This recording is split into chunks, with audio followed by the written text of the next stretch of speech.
taking advantage of that. We've seen his plan on energy. Put a moratorium on drilling in the Gulf. Don't get oil out of Anwar in Alaska. Turn down the Keystone pipeline. How do you get that one wrong? He's made it harder and harder to get coal out of the ground and harder to use coal. All of these things kill jobs, send money outside our country, make our energy supply less reliable.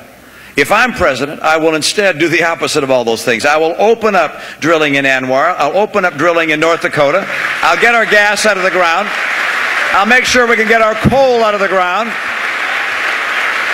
And I will bring in that pipeline from Canada. It's easy to promise a quick fix when it comes to gas prices. There just isn't one. Anyone who tells you otherwise, any career politician who promises some three-point plan for $2 gas, they're not looking for a solution. They're just looking for your vote. In the next few weeks, I expect the late and change phase, when the president was running 4 years ago, he had a lot of people who supported him to the tune of at least $2,000. Take a look at this graphic.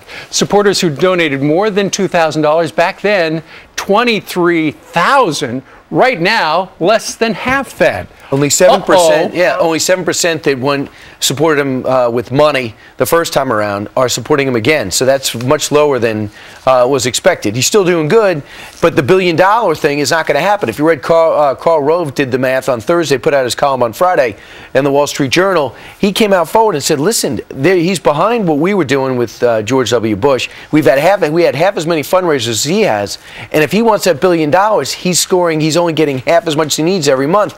Now, the administration came back with the re-election side, said, we never said we wanted $1 billion. Yeah, good spin. Wait a second, they said that every day. The other thing, and Carl pointed this out, and it's also in the Washington Post today, the burn rate for this campaign is enormous. In the month of January, they spent $17 million. They only took in 11. And that's... you know, you do that very long, you start operating a deficit. Yeah, and speaking of stories that you fired up on a Monday morning, a Monday school morning, we talked to a parent earlier who's outraged because her children go to a school in Southern California, Capri Elementary School, where the school has decided that they're going to go ahead and immerse all of the kids in dual language classes. So it's no longer an option to have English only education, that everybody will take math, science, everything in both Spanish and English. Wow. The mom that we talked to, Karen Brink, already has an older child enrolled in the school, and they've offered them the option of, if you don't want to do this, you can send your kids to another school across town. And she's saying, you know, she doesn't really want to send both of her kids to different schools. Here's what she had to say earlier. No, I would not want to participate in the dual language immersion program. And again, it's just my choice, and that's what I'm arguing against, is don't take my choice away. Don't make me leave my local neighborhood school and fracture my family. That's really what it's about. Don't take our choice away. Our general education should not be taken and dictated by a program. We should be allowed to have an English-speaking only language program in our general education.